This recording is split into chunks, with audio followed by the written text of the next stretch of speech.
অনেকদিন পর ওয়ার্কআউট শুরু করছি আজকে।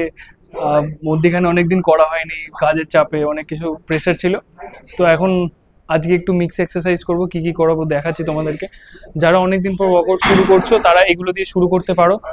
এগুলো খুব বেসিক এক্সারসাইজ, খুব কম কম সেট করব। আমি মোটামুটি 10টা থেকে 15টা রিপিটেশন সব করার।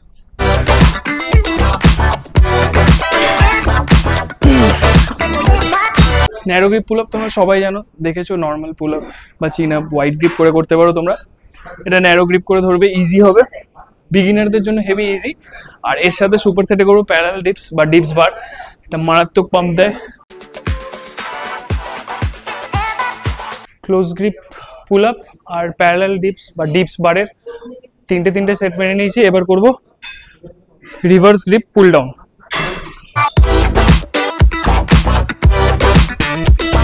তো এবার করবো হ্যামার প্রেস, বা তোমরা চাইলে ডাম্বেল প্রেস করতে পারো এই জায়গায়।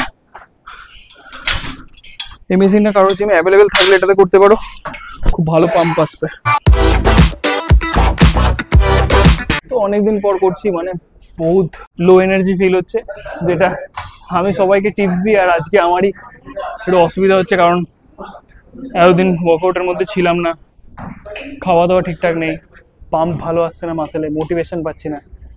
আস্তে আস্তে শুরু করতে হবে, আবার ট্রান্সফরমেশন করব, কারণ এইভাবে থাকলে অনেকে আন্ডার এস্টিমেট করে নিচ্ছে ভাই।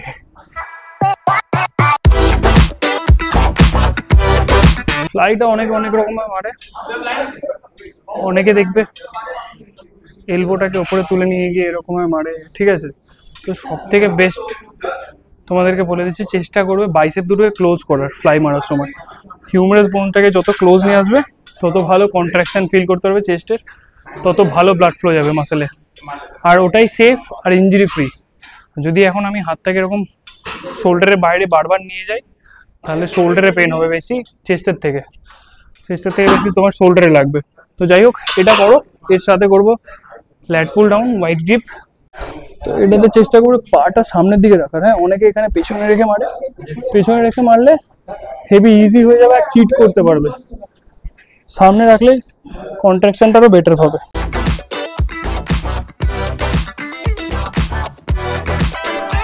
সবসময় চেষ্টা করবে যেন ওয়েটটার উপর তোমার কন্ট্রোল থাকে। ওয়েটটা ওই 6টা-8টা রিপিটেশন যেন তোমরা ভালোভাবে করতে পারো, প্রথম 6টা-8টা রিপিটেশন মিনিমাম। কারণ প্রথম থেকেই তুমি যদি এমন একটা ওয়েট নাও যেটা নিয়ে তুমি দুলিয়ে মারছো, জার্ক করে মারছো, তাহলে ওটাতে ইঞ্জুরি হবে ভাই, কোনো রকম মাসেল ডেভেলপ করবে না। আর কিছু এইগুলো কাদের জন্য বেশি হয় বলো তো? যারা ধরো 1-1.5 বছর হয়েছে, নতুন ব্যায়ামে এসছে, ফিটনেস সম্বন্ধে 2-3টে ভিডিও ইউটিউব থেকে দেখেছে বা যে কোনো সোশ্যাল মিডিয়া ইনফ্লুয়েন্সারদের থেকে দেখেছে, তারা হয়ে যায় পোত পাকা, বুঝতে পেরেছো? তখন কি করে হেভি ওয়েট বিভিন্ন রকম জার্ক করা, এগুলো যখনই স্টার্ট করবে তখন ইঞ্জুরি হবে।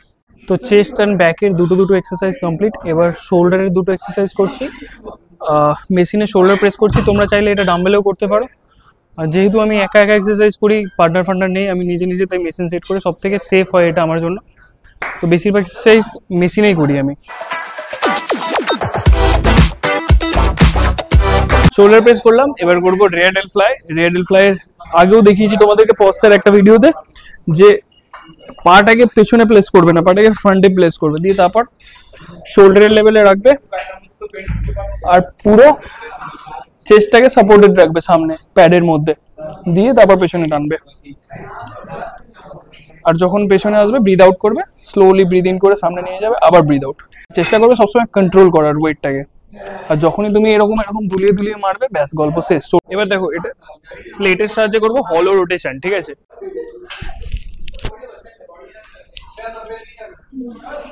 তো এটা 15 করে নেওয়ার পর এবার করবো প্লেট প্রেস একসাথে, মানে প্লেটটাকে আর নামাবো না, পেটের কাছ থেকে সামনে দিয়ে উপরে। আর এর সাথে করবো সাইড ল্যাটারাল বা ল্যাটারাল রেজেস। সাইড ল্যাটারাল দেখে নাও, লাইট ওয়েট, একদম লাইট ওয়েট বল, মানে দেখে আবার ভেবো না যে সবসময় এটা দিয়ে মারি। যখন কম্পিটিশন আসে তখন হেভি ওয়েটও মারি, কিন্তু কন্ট্রোল রাখার চেষ্টা করি ওয়েটের উপর। তো বাইসেপ শুরু করে দিয়েছি, ক্যামেরাম্যান ব্যস্ত ছিল, তো একাই মারতে চলে এসেছি এখানে।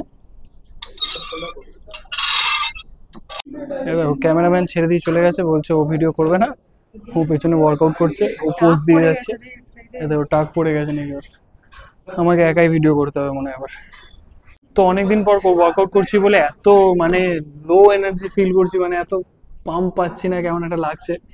চেষ্টা করছি নিজের বেস্ট দেওয়ার, বাট আস্তে আস্তে আস্তে আস্তে হয়। একদিন, দুদিন, 3 দিন, 4 দিন যখন কন্টিনিউ সেম ভাবে ওয়ার্কআউট করতে শুরু করবো, তখন আবার আগের ফ্লোটা চলে আসবে। এখন যেহেতু অনেকদিন পর পর করছি, তাই ঠিকঠাক ট্রেনিং করা হচ্ছে না, আর মাসেলও ছোট হয়ে যাচ্ছে, ডিমোটিভেট হয়ে যাচ্ছি।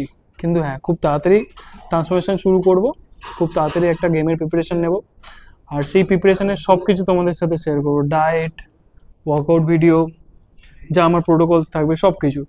আর তোমরা দেখো, তোমাদের যদি কোনো প্রোগ্রেসে হেল্প হয় তাহলে আমার কমেন্টে অবশ্যই জানাবে, আর সব কিছু ভাই ইউটিউবে চলে আসবে এবার থেকে।